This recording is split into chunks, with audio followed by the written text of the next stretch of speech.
పసుపు మనం వంటింట్లో వాడే మెయిన్ ఇంగ్రీడియంట్. ఈ పసుపుని కొంతమంది బిజినెస్ కోసం కల్తీ చేస్తున్నారు. మరి పసుపుని కల్తీ చేశారా లేదా, ప్యూర్ అని ఎలా తెలుసుకోవాలో ఇప్పుడు మనం చూద్దాం.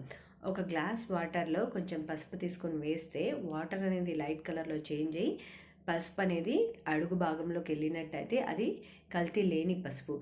మరి అదే వాటర్లో పసుపు వేసినప్పుడు పసుపు కానీ నీటిపైన తేలి వాటర్ అయితే ఎక్కువ రంగులో మారినట్టయితే అది కల్తీ చేసిన పసుపు.